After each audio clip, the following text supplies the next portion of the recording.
कहीं ना कहीं गड्ढे में जा रही है। चर्चा इसी पे करेंगे। उससे पहले हमारे जो सवाल है, हमारे प्रश्न हैं, उस पर नजर डाल लेते हैं। जिसमें देखिए, सबसे पहला और बड़ा सवाल, लापरवाही और कितनों की जान लेगी? क्योंकि जब एक घटना हुई तो लगा दूसरा नहीं होगा, लेकिन दूसरी घटना भी हो गई। दूसरा प्रश्न, क्या हादसों से सरकार सबक नहीं ले रही है? यह भी महत्वपूर्ण प्रश्न है। तीसरा सवाल जो महत्वपूर्ण है, तो दिल्ली के गड्ढे भरने में कितना वक्त लगेगा? और सबसे बड़ी बात कि इस वक्त क्या कोई फिगर दिल्ली के जो जिले हैं उन जिला प्रशासन के पास या विभागों के पास है? किस तरीके के कितने गड्ढे खुले हुए हैं या जो मौत को दावत दे रहे हैं?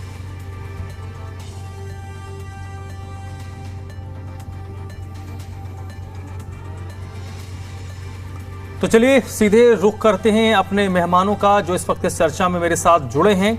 पहले उनसे आपका परिचय करवा देते हैं। दो लोग इस वक्त मेरे साथ जुड़े हैं।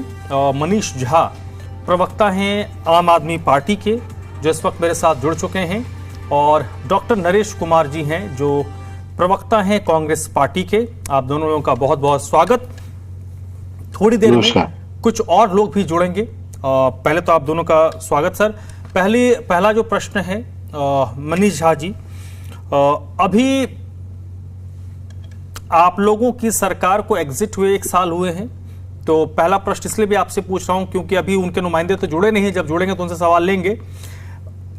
ये व्यवस्था की समस्या है या ऐसे ही काम होता है? एक होता है ना कि एक मूड होता है काम करने का कि सरकार तो ऐसे ही चलेगी, सरकार ऐसे ही चलती है।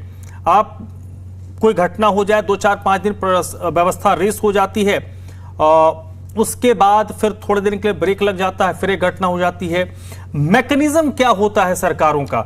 मैं तो समझता हूं, मैं थोड़ा बहुत जान भी रहा हूं, लेकिन आपसे मैं समझना चाह रहा हूं कि एक घटना हुई तो बात हुई कि भाई अब अगली घटना नहीं होनी चाहिए। अगली घटना, हमें पता था कि अगली घटना होगी, लेकिन पहली घटना और दूसरी घटना के बीच एक लंबा वक्त, एक समय जाता है।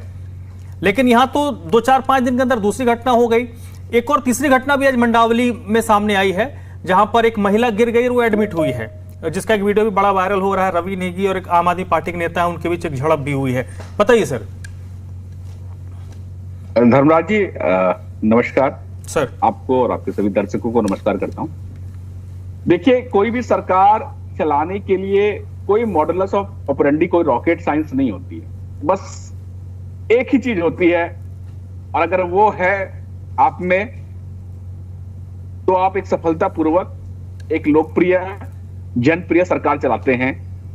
आपकी नीयत अच्छी होनी चाहिए। जिस दिन नीयत में खोट आ जाएगी ना धर्मराज जी, उस दिन चीज गड़बड़ होना शुरू हो जाता है।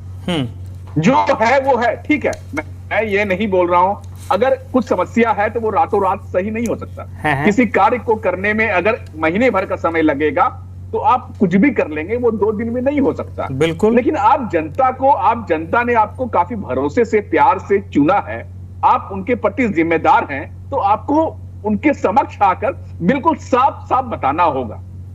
लेकिन ठीक इसके विपरीत यहां पे आप देख रहे हैं, जब से ये सरकार आई है, ये ठीक फर्जीवाड़ा करने में लगी हुई है, डेटा हेरफेर कर रही है। अरे यार, डेटा का हेरफेर कर लेंगे, डेटा का फर्जीवाड़ा कर लेंगे, लेकिन जो घटनाएं घट रही है उसमें कैसे फेरफेर करेंगे? आज सोशल मीडिया का जमाना है। लोग, आप AQI में डेटा फेरफेर कर रहे हैं, लोग अपना पर्सनल AQI मॉनिटर्स नापना शुरू कर दिए।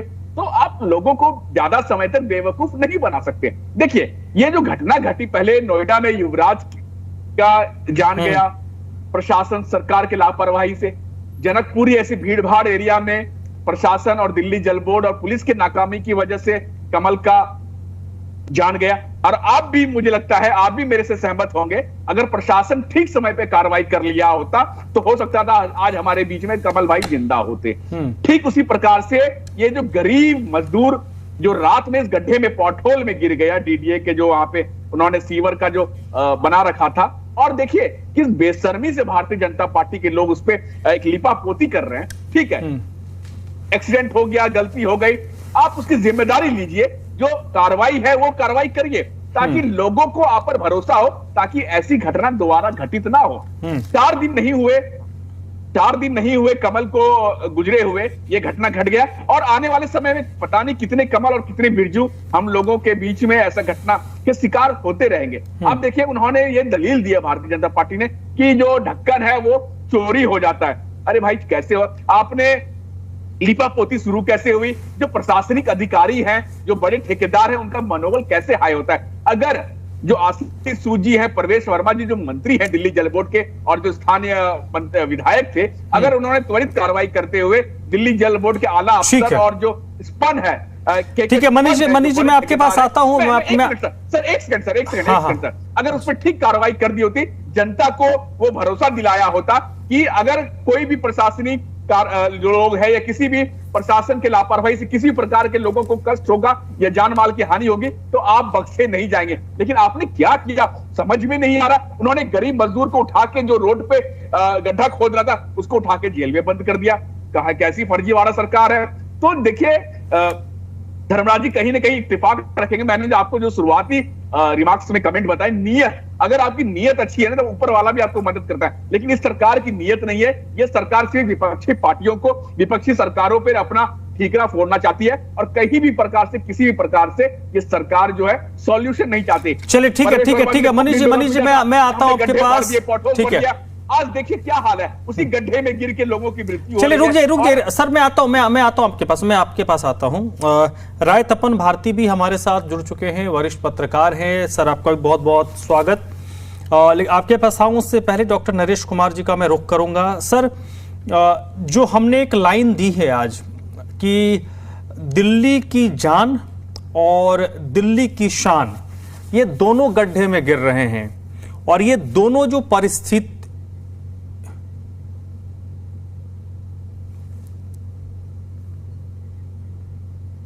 लगता है संपर्क टूट गया है नरेश जी का।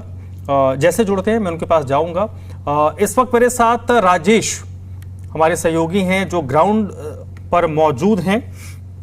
राजेश सबसे पहले बताइए घटना के बाद ग्राउंड जीरो में क्या परिस्थिति है, क्या बदलाव किया गया है, क्या चीजें वहां पर हुई हैं? मैं आपको बता देता हूं जो घटना हुई और घटने के बाद जस की तस स्थिति वैसे ही बनी हुई है। जो गड्ढा है वो अभी भी खुले में है और एक जगह गड्ढे नहीं है जहां मेरी मौजूदगी है। मैं आपको मेरे पीछे दिखा देता हूं।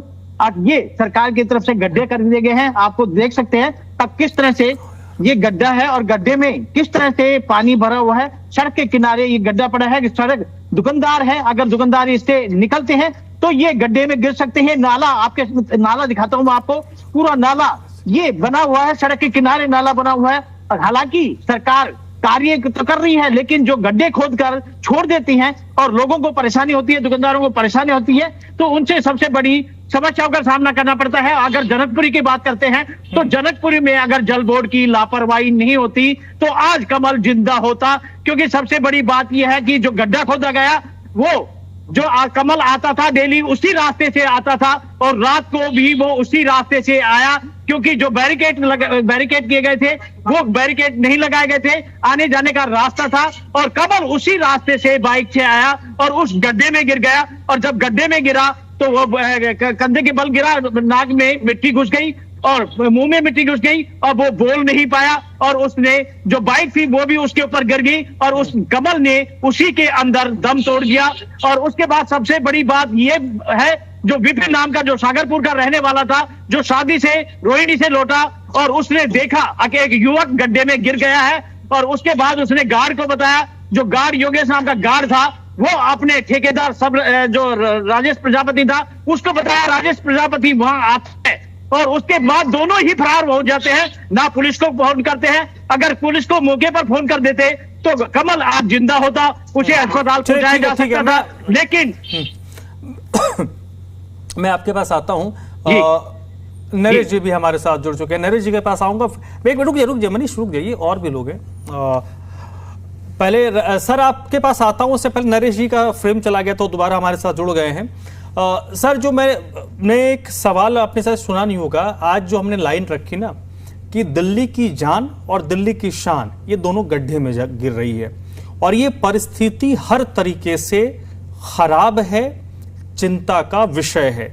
मूल विषय यह है कि आखिरकार सरकार के स्तर पर कहां चूक हो रही है, कहां कमी हो रही है। आम आदमी पार्टी ने कहा नीयत नहीं है, आपके हिसाब से क्या है? धर्मराज जी, ना नीयत है, ना दिल में दर्द है, और झूठी शान के चक्कर में मुख्यमंत्री और मंत्री होड़ में लगे हुए हैं कि मैं बड़ा।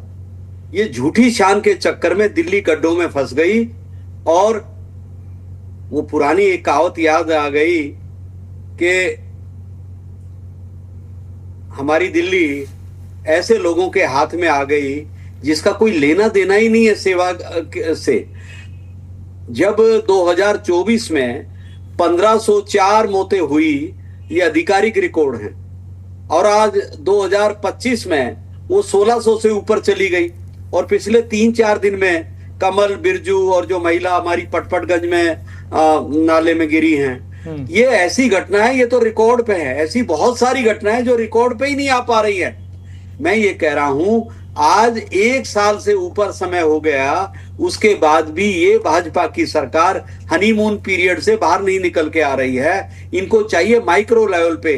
जनकपुरी के अंदर जो हादसा हुआ है, आशीष सूद वहां पर दिल्ली सरकार में मंत्री हैं, और उसके बाद जल बोर्ड से संबंधित मामला है, प्रवेश वर्मा पीडब्ल्यूडी और जल मंत्री हैं, इनकी तरफ से कोई भी संवेदना ऐसी नहीं आई कि जिससे कि लगे कि वो दिल्ली के लोगों के प्रति जवाबदेह हैं। आज तक उन मरने वालों के घर पे ना मुख्यमंत्री ना मंत्री कोई पहुंचा नहीं है। मैं ये कह रहा हूं, दिल्ली को बर्बाद तो किया था केजरीवाल ने, और उसके बाद उसका जो एक्सटेंड है वो ये भारतीय जनता पार्टी के लोग कर रहे हैं। भगवान ही मालिक है।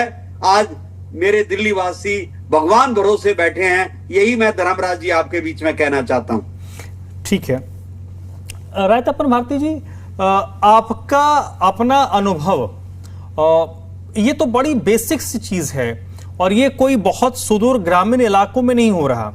राष्ट्रीय राजधानी में इस तरीके की चूक हो रही है, और एक आध घटना हो जाए तो हमें लगता है कि ये अलार्मिंग है, दूसरी घटना नहीं होनी चाहिए। प्रशासन को, सरकार को सचेत हो जाना चाहिए।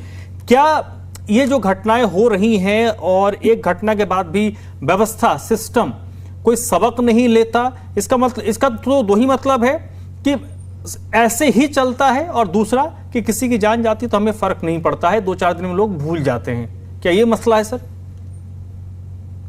ये हर जान की कीमत होती है, और यानी उसकी कीमत का अंदाजा नहीं लगा सकते हैं। तो ये तो देश का भी लॉस है और परिवार का भी लॉस है। क्या मैं एक सवाल करना चाहता हूँ, क्या आम आदमी पार्टी की सरकार होती तो ये ऐसी घटना नहीं होती? कांग्रेस की सरकार होती तो ऐसी घटना नहीं होती? उनके शासनकाल में भी ऐसी घटनाएं हुई है। ये घटनाएं हो क्यों रही हैं, इस पर हमें विचार करने की जरूरत है। कानून इस तरह का बना नहीं है कि विभागीय इंजीनियर या ठेकेदार पर शिकंजा कसा जाए। हमने अभी हाल में पढ़ा, पाकिस्तान को तो हम बहुत बैकवर्ड कंट्री मानते हैं, अर्थव्यवस्था में भी पिछड़ा हुआ है। वहाँ पाकिस्तान में एक पंजाब प्रांत है, वहां भी ढक्कन चोरी से परेशान थी पुलिस और प्रशासन। उन्होंने कानून में बदलाव लाया है, अभी बमुश्किल एक हफ्ते या 10 दिन की पहले की बात है कि ढक्कन चोरी करने पर उन्होंने 10 साल की सजा मुकर्रर किया है कि कोई ढक्कन चुरा के ले जाता है तो जानलेवा घटना है, किसी की मौत होगी, मौत होने की आशंका बनी रहेगी, तो चोरी में पकड़ा जाएगा तो उसे 10 साल की सजा मिलेगी। बहुत सारे मुल्कों में कड़ाई होगी, सख्ती होगी, और भारत जैसे मुल्क में जहां पर बहुत सारे लोग गरीब हैं, लोहे की सरिया चुरा कर वो खाने का बंदोबस्त करते हैं, तो उनको इस तरह के व्यवस्था करनी पड़ेगी कि कोई चोरी ना हो।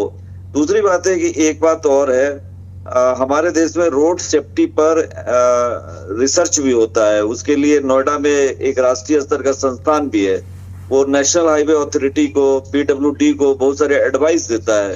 क्या उसका पालन हो रहा है?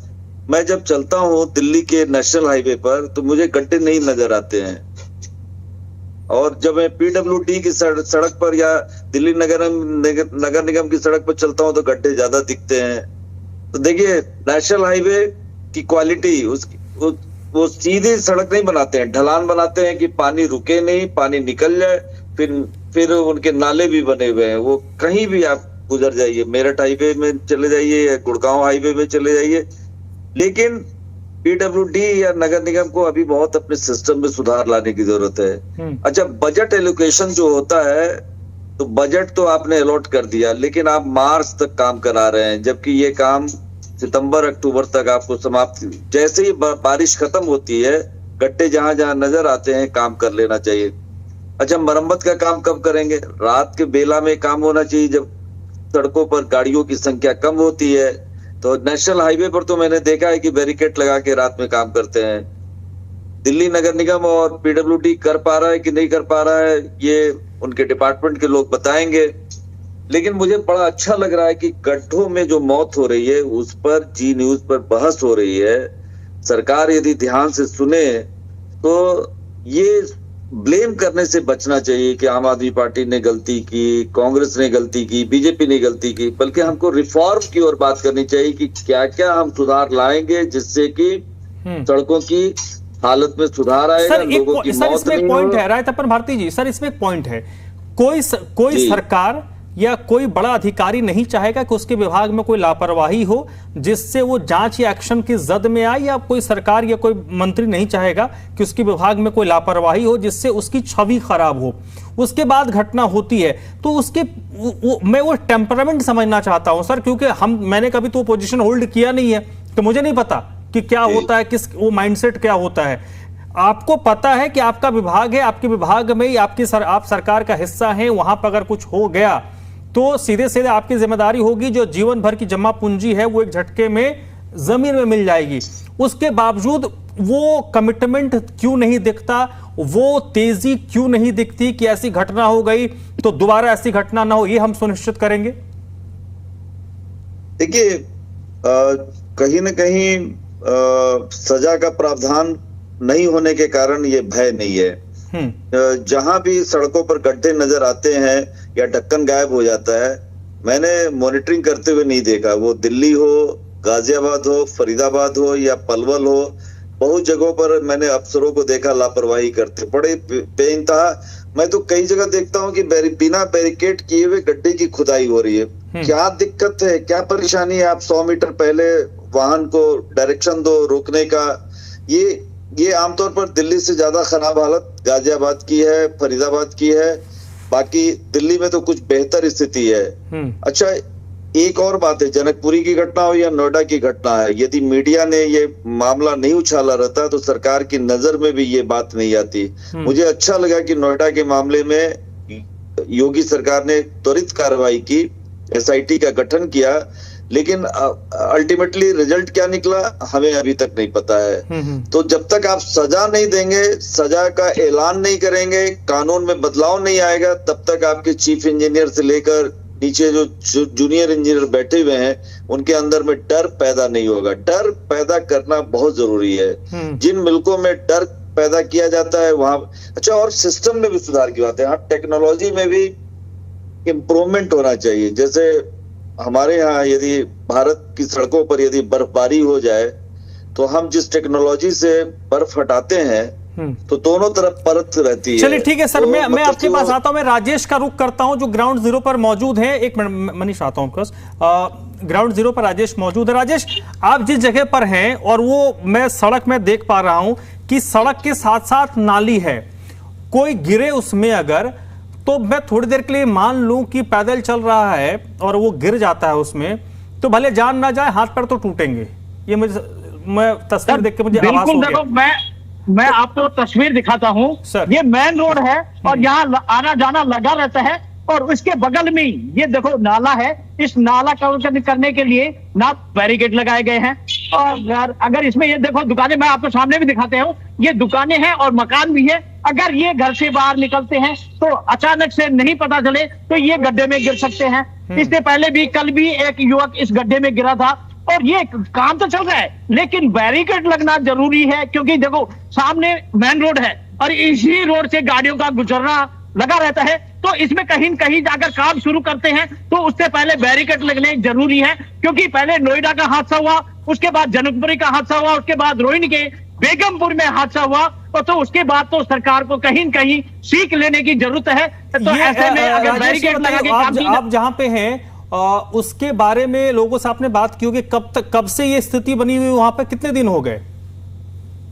जी, मेरी लोगों से बात हुई है, क्योंकि विकास कार्य तो यहाँ हो रहे हैं, लेकिन जगह जगह सड़कें बंद कर दी गई हैं, नालियां खोद दी गई हैं, रास्ते बंद कर दिए गए हैं। सर ठीक है, तो ठीक है यहाँ के राजेश, ठीक लोग है, विकास कार्य से किसी को कोई आपत्ति नहीं है, लेकिन विकास कार्य किसी के हाथ पैर तोड़ के, किसी की जान लेकर ही विकास कार्य हो, तो ऐसे विकास कार्य को दूर से दंडवत प्रणाम करना चाहिए कि जिसके घर का जाए बोले भाई ना काम करो, लेकिन लोगों की जान बची रहनी चाहिए। अब मैं आता हूं आपके पास राजेश। मनीष जी, आप कुछ कह रहे थे, प्लीज बोल लीजिए, फिर मैं आता हूं। मैं यही बोल रहा था कि ऐसा विकास कार्य करके क्या फायदा जो किसी की मौत पे, किसी के जनाजे पे बनी हो। मैं आपके ग्राउंड रिपोर्टर का ग्राउंड जीरो से आपकी बात सुन रहा था। आप देखिए जो जनकपुरी में हादसा हुआ, सरकार ने क्या किया। सरकार ने एक गरीब लेबर को, गरीब मजदूर को पकड़ के जेल में डाल दिया और 2 छोटे अधिकारी, 2 जेई को सस्पेंड कर दिया। कोई भी बड़े अधिकारी पर कोई भी गाज नहीं गिरा। मैं राय तपन जी को बड़ी ध्यान से सुन रहा था, वो जिस बात का जिक्र कर रहे थे वो एक्सीडेंट है, जबकि ये जिस बात का, ये जो घटना हुआ है, ये 2 घटना, ये एक्सीडेंट नहीं है। धर्मराज जी, फर्क समझिए, ये एक सोची समझी रणनीति के तहत हत्या है, सरकार की फेलियर है। सरकार ने जानबूझकर ऐसा किया है ताकि लोग आए और यहाँ पे मरे। अगर पहली घटना से वो सीख ले लिए होते और उन्होंने कड़ी कार्रवाई की होती, ठोस कार्रवाई की होती, तो आज बिरजू हमारे बीच में होता। सरकार को अब चाहिए कि दोषी अधिकारी को, अभी भी समय है, दोषी अधिकारी जो ऊपर से लेके जो सबसे बड़े अधिकारी हो, जो दोषी अधिकारी हो, उन पर जांच बैठाए और उसको सस्पेंड करे, उस पर त्वरित कार्रवाई हो, उस पर हत्या का मुकदमा चले, और जो मजदूर भाई, जो गरीब भाई इस पे मरा है, उसके परिवार को सरकारी नौकरी देना चाहिए और जनता को भरोसा दिलाए कि ऐसी घटना नहीं होगी। और कितने बिरजू और कितने कमल। देखिए, विकास कार्य ठीक है, ये कोई भी एजेंसी कोई भी काम कर रहा है, ये दिल्ली सरकार का जो काम चल रहा है एजेंसीज को, जब तक वो अब दिल्ली सरकार अपने अधिकारियों को टाइट नहीं करेगी, उन पर सख्ती नहीं बरतेगी कि कोई भी ऐसा हादसा होता है तो उच्च अधिकारी पर तुरंत एक्शन लिया जाएगा। देखिए, यह कहीं ना कहीं प्रशासन और सरकार के बीच में सब कुछ सही नहीं चल रहा है। सरकार के मंत्रियों और सरकार के मुख्यमंत्री के बीच में सब कुछ सही नहीं चल, कहीं तो दाल में काला है, कुछ तो गड़बड़ है। या तो मंत्री सरकार, मुख्यमंत्री को रिपोर्टिंग सही नहीं कर रहे हैं, या जो मंत्री और प्रशासनिक लोग हैं उनके बीच में तालमेल सही नहीं है। वो परवेश वर्मा जी कुछ माह पूर्व आके बोलते हैं कि हमने एक दिन में 10,000 गड्ढे भर के गिनीज बुक में नाम आ गया। अरे कैसा गड्ढा भरा कि आपने, या गड्ढे में घर के लोगों का मौत हो रही है। और यहाँ तो देखिए, दिल्ली जल बोर्ड जिस गड्ढे को खोदती है डीडीए की जमीन पर, जहां पे वो सीवर का पॉटहोल है, आप उसी में ढक्कन लगाना था। महज एक ढक्कन आसपास ही पड़ा होगा, एक ढक्कन लगा देने से, एक ढक्कन को सिर्फ उसको ढक देने से एक भाई का जान बच सकता था, एक घर का चिराग बच सकता था, उसके लिए पूरे परिवार खुशी जिंदगी भर ला सकती थी। वो जगह अंधेरा था, पूरा ब्लैक वहां पे ब्लैक लाइट हो चुका था।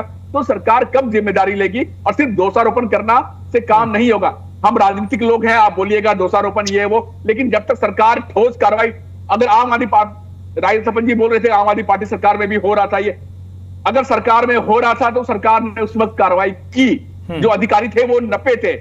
और यहाँ पे आप सिर्फ जांच के नाम पे वही ढाक की 3 बात, एक गरीब मजदूर को पकड़ के जेल में डाल देते हैं, एक जेई 2 जेई को सस्पेंड कर दें। अरे इससे क्या होगा? किसके आंख में मिर्ची धूल झोंक रहे हैं? दिल्ली के लोग सब देख रहे हैं। दिल्ली ठीक है सर, देखिए दिल्ली के लोग सुरक्षित नहीं है। मनीष जी, मैं आपके माध्यम से यही अपील करना चाहता हूं कि अपने आप को भगवान के भरोसे जो है, अपना आप खुद से, ठीक है मनीष जी, अभी सुरक्षित रखें। अब जहाँ भी जाए, चलिए ठीक है सर, मैं ठीक है मनीष जी, जिम्मेदारी अच्छे तरीके से ले। ये भारतीय जनता पार्टी सरकार, ये दिल्ली पुलिस, ये एजेंसी आपकी कोई रक्षा नहीं कर सकती। चलिए ठीक है, मैं भरोसा ना करें। ठीक है, मैं अभी उस ब्लेम गेम में नहीं जा रहा। ठीक है, उन्होंने जो बात कही, मैं सच्चाई बता रहा हूं। अरे सच्चाई बता रहा हूं। अरे ठीक है, मैं अभी उस पर नहीं जा रहा कि अभी बीजेपी वाले जोड़ते तो आपको जवाब दे रहे होते, मैं उस पर भी नहीं जाता कि धर्मराज जी, आपने तो ग्राउंड रियलिटी में बात किया ना, ग्राउंड रिपोर्टर आपके पास किया, आपने क्या देखा वहां पे? सर मैं वर्तमान के हिसाब से बात कर रहा हूं डॉक्टर नरेश कुमार जी।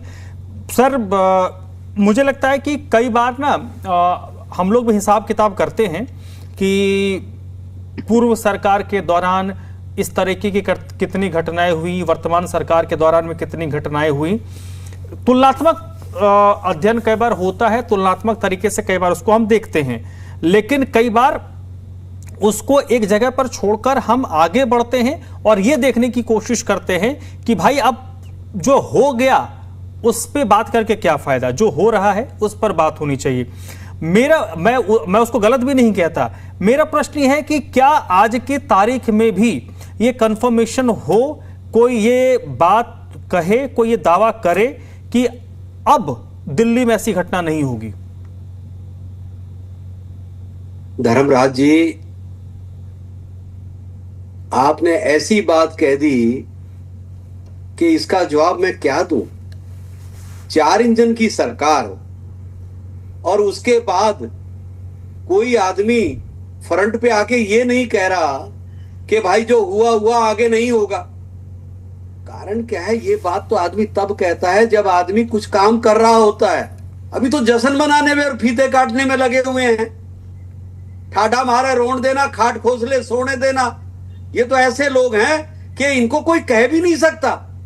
मोदी जी के नाम पे वोट मिल जाती है, ये जश्न मना रहे हैं, आपस में होड़ लगी हुई है। आप ये बताइए, जनकपुरी जैसी पास कॉलोनी में अगर मौत हो रही है खड्डे में गिर के, नाले में गिर के, और उसके बाद वहां का जो विधायक है, मंत्री है, उसकी तरफ से इस्तीफा होना चाहिए था। अगर छोटा सा भी उसमें मानवता होती, वो उसको कहना चाहिए था कि मैं अपना इस्तीफा देता हूं। उनको सबक लेना चाहिए कि कांग्रेस का एक नेता होता था लाल बहादुर शास्त्री, एक रेल दुर्घटना हुई थी तो इस्तीफा दे दिया था।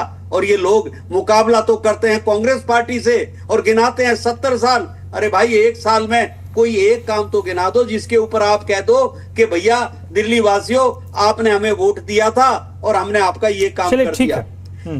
नरेश जी, झूठ कपाट, हाँ, लप्पेबाजी से ये सरकार चल रही है। चलिए ठीक है सर, आपने जो बात कही ना, ये अभी सर आप बड़े दिनों बाद जुड़े हो, अभी जब जनकपुरी वाले मामले पर चर्चा हो रही थी तो उसमें मैंने उदाहरण दिया था कि आजकल इस्तीफा जैसा बात कहना बड़ी बेईमानी है। उसमें मैंने शास्त्री जी का उदाहरण दिया था कि वो खुद ट्रेन नहीं चला रहे थे, स्टीयरिंग उनके हाथ में नहीं था, लोको पायलट नहीं थे, उन्होंने जिम्मेदारी ली। और अगर किसी को ये लगता है कि मुझे दूसरे दल में नहीं दे, अपने दल में देख लीजिए, इनके दल में भी ऐसे नेता रहे हैं जिनका एक डायरी में नाम था तो उन्हें इस्तीफा दिया, कहा कि मैं चुनाव नहीं लड़ूंगा जब तक मुझे क्लीन चिट नहीं मिलेगा। तो ऐसा नहीं है, हमारे पास लेगेसी है अगर लेकिन अब फिर वही बात है कि उतना उदार वाली बात आ जाती कि आज के दौर में कौन है। सर, इस वक्त मेरे साथ मुकेश कुमार मीणा साहब जुड़ चुके हैं, वरिष्ठ पुलिस अधिकारी रहे हैं, पूर्व डीजीपी रहे हैं 2 राज्यों में। सर ने बड़े शॉर्ट नोटिस पे हमें ज्वाइन किया है और थोड़ी देर के लिए सर जुड़े हैं। सर, मैं सीधे सीधे पॉइंट पे आता हूं। ये जो घटनाएं दिल्ली में हो रही हैं, सीधे तौर पर पुलिस का इसमें कोई रोल नहीं है। जनकपुरी वाले मामले में पुलिस का एक रोल देखने को मिला था, सुनने को मिला था, जिसमें कहा गया कि पुलिस के पास जब फैमिली गई तो पुलिस ने उसको नोटिस पे नहीं लिया। लेकिन मैं उसको अभी साइडलाइन करता हूं। ऐसी घटनाएं जो होती हैं वो क्यों होती हैं, एक नागरिक के तौर पर और एक एक्स ब्यूरोक्रेट के तौर पर? मैं आपसे समझना चाह रहा हूं, कहां लापरवाही होती, कहां चूक होती है? देखो, जहां भी जो खुदाई करता है और गड्ढे होते हैं, ये उस पर्टिकुलर एजेंसी की जिम्मेदारी है, चारों तरफ से बैरिकेड करे और जो ट्रैफिक पुलिस है रोड पे वो भी देखे कि कहां पर गड्ढे हो रखे और इमीडिएटली उसका सर्कुलेशन प्लान बनाए, क्योंकि उसमें इंस्ट्रक्शन है कि जो भी खोदेगा वो पुलिस से परमिशन लेगा और पुलिस को इस परमिशन देने से पहले ये सब चीज सोचना चाहिए। उसके अलावा गड्ढे आप देखोगे तो सीवर के गड्ढे भी कई खुले हुए हैं, टूटे हुए हैं। ये कंसर्न एजेंसी, जो सिविक एजेंसी है, एमसीडी हो या कोई भी हो, उसकी बहुत बड़ी लापरवाही है। आप कहीं भी देख लीजिए, रोड की साइड में आप जब आप घूमोगे तो कहीं ना कहीं आपको इस तरह की चीजें मिलेगी कि उसमें बहुत प्रॉब्लम होती है। इनफैक्ट आप अगर ये देखें तो इसमें सारे के सारे जो जिम्मेदारी बनती है सिविक एजेंसी की बनती है कि जो भी गड्ढा और जो कंसर्न ऑफिसर की बनती है। पर अब उसमें कई बार पूछने में पता चलता है कि कंसर्न जेई ने या लोअर ने लिखा है ऊपर, उनके पास फंड नहीं है, टाइम लगेगा। अब इन चीजों के लिए तो ये गवर्नमेंट को चाहिए कि इमीडिएटली इमरजेंसी फंड रखें और गड्ढे को हाथ जो सीवर पॉइंट है, कई जगह आप देखो सीवर पॉइंट जो पटरी पे पूरे खुले हुए हैं, नाले हैं, नाले की साइड में भी कोई सेफ्टी सिक्योरिटी नहीं है। तो सिस्टम जो है एक्चुअली, आप गड्ढे के मामले में दिल्ली ही नहीं पूरे इंडिया में कोलैप्स हो रखा है। कहीं कोई कुछ सिटीज हैं, जैसे आप चंडीगढ़ सिटी लीजिए, चंडीगढ़ बिल्कुल वह बहुत अच्छी मेंटेन सिटी है, वहां का सिविक सेंस भी अच्छा है, तो उनसे सबसे इनको सबक लेना चाहिए। दिल्ली में तो मैं कहता हूं कि पूरे के पूरे दिल्ली, अब तो एनडीएमसी एरिया में भी कई जगह आप नोटिस करोगे कि तो कई जगह गड्ढे ऐसे खुले रहते हैं। कई बार हम भी कंप्लेंट करते रहते हैं, पहले भी पुलिस भी उनको कंप्लेंट करती रहती है, बट इट टेक्स टाइम, क्योंकि वो जो रिपेयरिंग सिस्टम है काफी इनका लूज है सिविक एजेंसी का। तो ये हमने तो यही देखा, जहां जहां देखा एक्चुअली इनकी लापरवाही है। टाइट रहना चाहिए जो भी सरकार है, सरकार को इनको एक्चुअल कंटीजेंसी फंड अलग से देना चाहिए गड्ढे का। सीवर खुल गया है, सीवर चोक हो रहा है, आप रोड पे जाओगे तो सीवर से पानी निकलता रहता है, पूरी रोड एक्चुअली पूरी की पूरी रोड खराब हो जाती है। तो इसमें तो एक्चुअली बहुत सीरियस इशू है। उसमें दो ही, अब देखो अभी कोई बच्चा अगर जा रहा है वो गिर सकता है, अगर एज आदमी कोई भी गिर सकता है, क्योंकि जब आदमी बाहर चलता है तो जरूरी थोड़ी वो नीचे देखे, और तो उसको मालूम नहीं चलता कि आगे गड्ढा है। स्पेशली नाइट, अगर आप देखोगे नाइट में तो स्ट्रीट लाइट नहीं है प्रॉपरली, तो वो दिखते नहीं है। तो ये तो बहुत बड़ी एक्चुअली लापरवाही है, इस पे जिम्मेदारी फिक्स होनी चाहिए, और टाइम बाउंड इनका रिपेयर्स और टाइम बाउंड सिस्टम होना चाहिए। और इसमें कोई भी सर इसमें एक शिकायत आ रही है, एक मिनट मनीष रुक जाइए, इसमें एक शिकायत आ रही है बार बार वर्तमान सरकार पर कि जब जिम्मेदारी और जवाबदेही तय करने की बात आती है तो छोटे छोटे लोगों पर एक्शन होता है, जो बड़े जिम्मेदार लोग हैं उन पर कार्रवाई नहीं होती है। आप इससे कितना सहमत है सर? नहीं, मैं आपकी बात से बिल्कुल सहमत हूँ। ये तो केवल एक्चुअली जो भी एजेंसी वाले हैं, छोटे को या तो उसको सस्पेंड कर देंगे या उसको क्रिमिनल केस रजिस्टर कर देंगे उसके खिलाफ, ऐसा नहीं है। एक्चुअली ये पूरी जिम्मेदारी पूरी सरकार की होती है, कोई भी सरकार हो, मैं कोई पर्टिकुलर पॉलिटिकल पार्टी के बारे में बात नहीं कर रहा। जो भी सरकार है उसका एक सिस्टम होता है, और सबसे पहले प्रायोरिटी होती है कि आपने उस पर्टिकुलर छोटे अफसर को कितना कंटीजेंसी फंड दे रखा है, जो एग्जीक्यूटिव इंजीनियर हैं, जो एई हैं, जेई हैं, जेई को कितना फंड दे रखा है, क्योंकि इमीडिएट ये वैसा काम है कि अगर दिखा हाथ का तो उसको रिपेयर कराया किया। अब होता क्या है कि आप बिल्कुल सही बोल रहे हैं कि कोई जिम्मेदारी ऊपर लेने तैयार ही नहीं है। अगर ज्यादा कहेंगे कि अभी हम देख रहे हैं, अभी पहले की सरकार है, या फिर ये बोल देंगे उसमें कि ठीक है हमने एक्शन ले लिया, छोटे आदमी को सस्पेंड कर देंगे, उससे काम नहीं चलेगा। हमको एक भी मौत पे अगर देखा जाए तो it is like a murder, कि आपकी लापरवाही से एक मर्डर, चाहे मर्डर में भी एक मौत होती है, इसमें भी मौत होती है, तो बात तो बराबर ही है।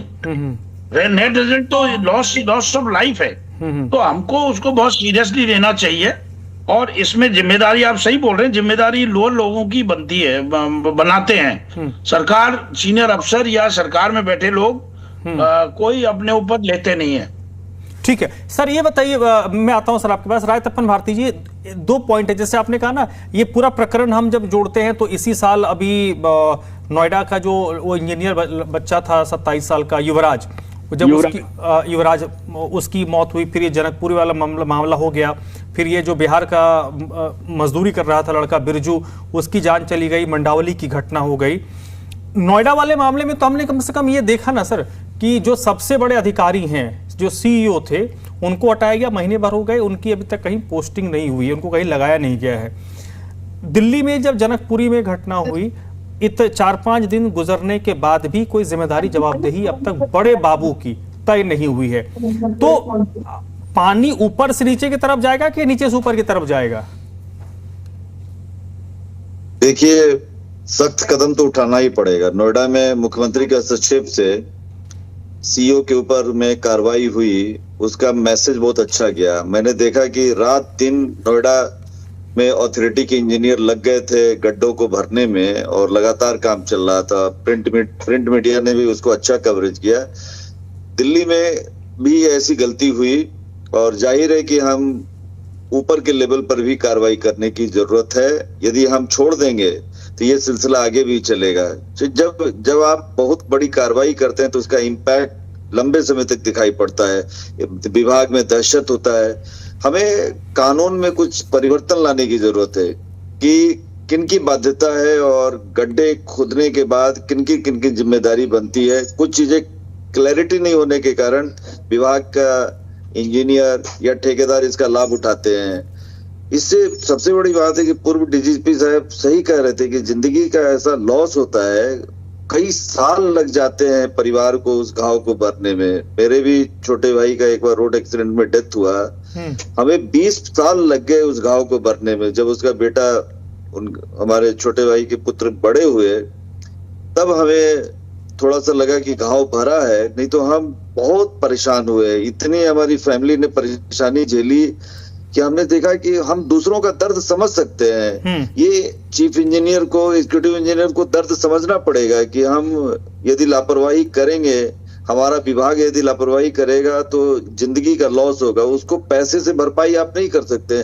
मैंने तो खबरों में ये भी पढ़ा कि कुछ तो बच्चे अपने माता पिता के अकेली संतान थे, सिंगल यानी उनके चाइल्ड थे, वो इस दुनिया से चले गए। अब उनका वो माता पिता का संरक्षक बनते, उनकी देखभाल करते, लेकिन जब वो मौका आया तो रोड एक्सीडेंट ने उनकी जान ले ली। अच्छा, 1500 आंकड़ा जो है बहुत भयावह आंकड़ा है। 1500 या 1600 दिल्ली में एक साल के अंदर में जो डेथ हो रहा है, ये बहुत भयावह आंकड़ा है। यूरोपीय कंट्री में तो शायद 300-400 भी आंकड़ा किसी देश में नहीं पहुंचेगा सालाना। अब इसमें मैंने कहा ना कि रोड सेफ्टी को लेकर जो नियम बनाने की जरूरत है, एक तो हमारे सिस्टम में बदलाव लाने की जरूरत है कि किस तरह की मशीनों के जरिए हम तेज गति से गड्ढे को भर सकते हैं। दूसरी बात है, जहां गड्ढे हो गए उनकी सिक्योरिटी के लिए, उनकी नाकेबंदी के लिए किस तरह का इंतजाम किया जाता है। बैरिकेडिंग टेम्पोररी भी होता है, परमानेंट भी होता है। इस तरह की कुछ सिस्टम की बदलाव लाने की जरूरत है। इसमें कुछ एंटरप्रेन्योर की भी मदद लेने की जरूरत है कि हम अपने सिस्टम में कुछ बदलाव लाए जिससे तेज गति से सड़क भराव का काम हो। बैरिकेडिंग के सिस्टम में भी बदलाव आना चाहिए, तो हम बहुमूल्य जिंदगी की जान बचा सकेंगे। और ये हमारे देश का बहुत बड़ा नुकसान होता है जब कोई व्यक्ति चला जाता है इस दुनिया से। ठीक है, नरेश जी कुछ कहना चाह रहे? नरेश जी कह रहा था कि मुकेश मीना जी को मैंने सुना, तपन भारती जी को सुना कि जनकपुरी की घटना के ऊपर कोई कार्रवाई क्यों नहीं हुई।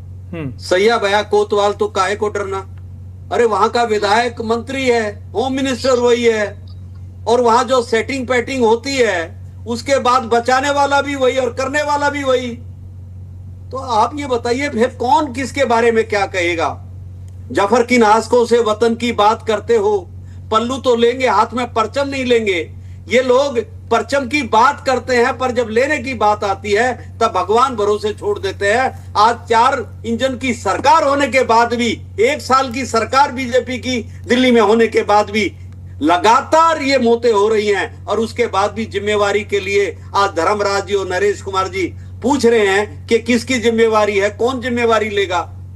यही मैं आपसे कहना चाहता हूं धर्मराज जी। ठीक है, राजेश का मैं मनीष एक मिनट राजेश का रुख करता। राजेश ये बताइए, जहां पर आप मौजूद हैं उस इलाके में नो डाउट काम हो रहे होंगे, चाहे वो जल बोर्ड का काम हो या फिर एमसीडी का काम हो, पीडब्ल्यूडी का काम हो। इस तरीके के खुले हुए गड्ढे कितने इलाकों में, कितने बड़े क्षेत्र में छोड़ा गया है? जी बिल्कुल, मैं आपको बता दूं कि विकास कार्य हो रहे हैं, लेकिन जो लापरवाही सामने आ रही है वो बैरिकेड नहीं है। और जो ये मुख्य सड़क है सुभाष नगर से पश्चिम बिहार की तरफ जाने वाला रोड है, और इस पर व्हीकल आते हैं, लेकिन जो बैरिकेड जो काम हो रहा है वो बैरिकेड नहीं लगाए गए हैं। और अगर बैरिकेड नहीं लगते हैं तो उसके बाद जो नोएडा में हादसा हुआ, जनकपुरी में हादसा हुआ और रोहिणी में हादसा हुआ, तो ये हादसे कहीं भी हो सकते हैं, क्योंकि कोई भी इन गड्ढों में गिर सकता है। क्योंकि एजेंसी की वो होनी चाहिए कि एजेंसी जब काम करती है तो उसे पहले बैरिकेड लगाने चाहिए और ठीक तरीके से उस पर कार्रवाई करे ताकि कोई घटना ना घटे। और जब राजधानी में कई घटनाएं हो जाती हैं तो उसके बाद तो कई इनको सबक लेने की जरूरत है, क्योंकि ऐसे में अगर गड्ढे खुले छोड़ देते हैं, अभी मुकेश जी ने बताया कि आधुनिक मशीनों के द्वारा ये कार्य किया जाए तो लोगों को समस्याएं नहीं होगी, क्योंकि जगह जगह सड़कें खोद दी जाती हैं। विकास कार्य तो होते हैं लेकिन सड़कें खोद दी जाती है तो लोगों को कई समस्याओं का सामना करना पड़ता है, क्योंकि जो व्हीकल चलते हैं उनको घूम के जाना पड़ता है, क्योंकि सड़कें जो मुख्य सड़कें होती है उनको खोद दिया जाता है, और खोद दिया जाता है तो उस पर बैरिकेड नहीं किए जाते हैं ताकि कभी भी ये घटना घट सकती है। क्योंकि जनकपुरी में जो घटी उसमें लापरवाही के चलते, क्योंकि बैरिकेड नहीं लगाए गए थे और वो बाइक सवार कमल उसी गड्ढे से होता गुजरा और उस गड्ढे में लाइट ना होने के कारण वो उस गड्ढे में गिर गया ठीक है। और उसकी मौत हो गई। जी ठीक है राजेश। मनीष जी कुछ कह रहे थे, प्लीज बोलिए आप। मैं आपके माध्यम से ये बोल रहा हूं कि आज हम जो डिबेट कर रहे हैं, देखिए ये साफ तौर पर उभर के तो आ रहा है कि नेग्लिजेंस और सेफ्टी नॉर्म्स का दरकिनार हुआ है, जिसकी वजह से ये इंसिडेंट हुआ, ये हत्या हुई। दूसरी बात मैं ये बोल रहा हूं कि अब चूंकि ये हत्या हो गई तो सरकार जो है कम से कम इस जो पीड़ित परिवार है इसके पक्ष में कोई बात नहीं कर रहा है। हम सभी लोग सेफ्टी नॉर्म्स और क्या हुआ कैसे उस पर बात चर्चा कर रहे हैं, लेकिन एक जो मेन पहलू हम जिससे हम टच नहीं कर रहे हैं वो है कि इस पीड़ित परिवार को कैसे इंसाफ मिले, जो मृत आत्मा है कैसे उन तक इंसाफ मिले, जो उनके परिवार के लोग हैं उनको कैसे इंसाफ मिले। दो घटना है, मैं बस कुछ सेकंड में जिक्र करूंगा। कमल दयानी के पिताजी ने बोला हमें ना नौकरी चाहिए ना पैसा चाहिए, बस हमें सरकार जो है इंसाफ दे दे। सरकार जो इल्जाम लगा रही है कि वहां पे बैरिकेड लगा हुआ था और आके कमल उसमें गिर गया, तो कम से कम सच्चाई रख दे। ये छोटी सी मांग है, बहुत बेहद गरीब परिवार है। दूसरी बात जो बिरजू की बात है, तो ये बेहद गरीब परिवार है, प्रवासी है, बिहार का रहने वाला है, दिल्ली में के बेगमपुर के रोहिणी इलाके में मजदूरी आकर करता था।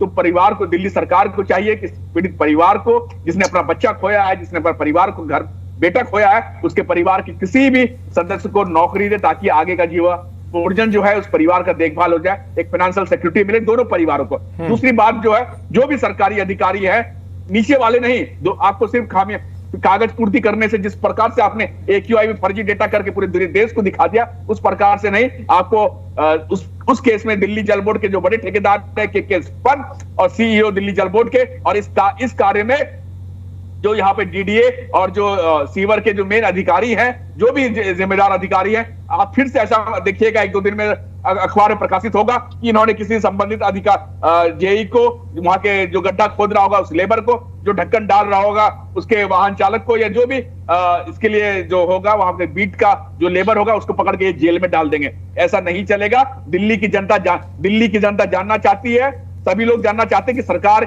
इन 2 मौतों पर क्या सख्त कदम उठाई है और इन 2 पीड़ित परिवार को क्या इंसाफ मिले।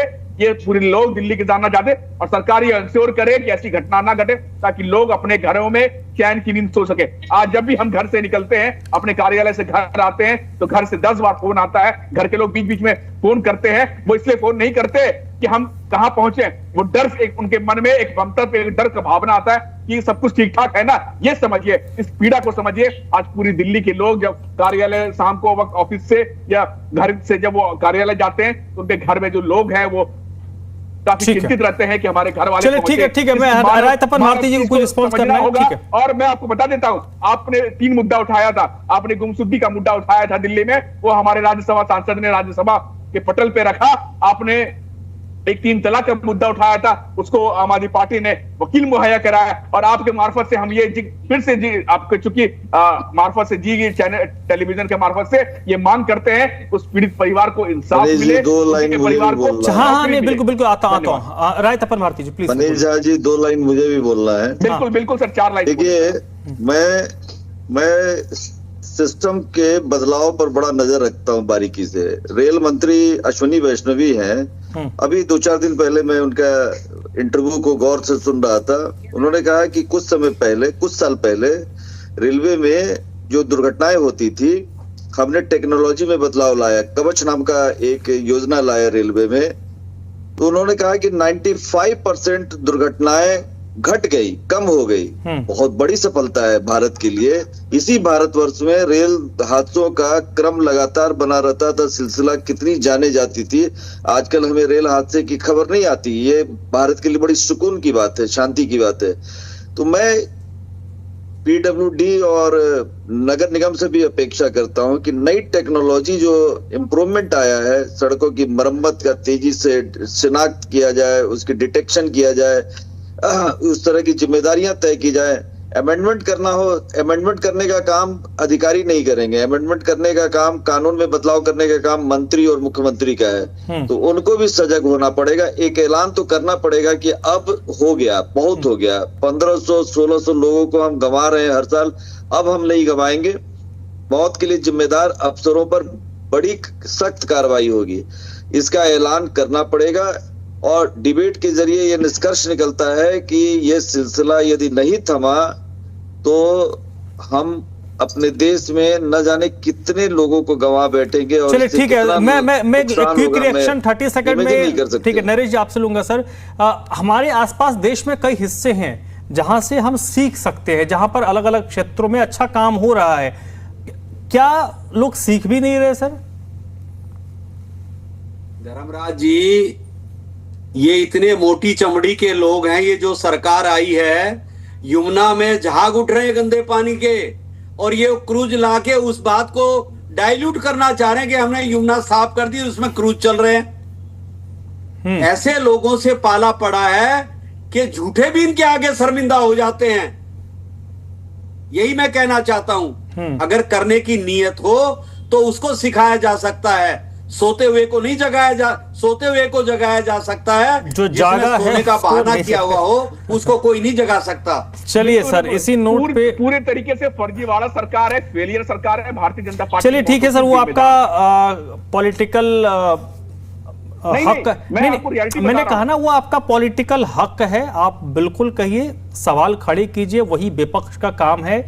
और हमारा जो काम है, हम उसी हिसाब से सवाल भी पूछेंगे और ये सुनिश्चित करवाने की कोशिश करेंगे कि ऐसी घटनाएं ना हो, और अगर घटित हो रही हैं तो इसके लिए ये पूछा जाएगा कि जिम्मेदार और जवाबदेह कौन है।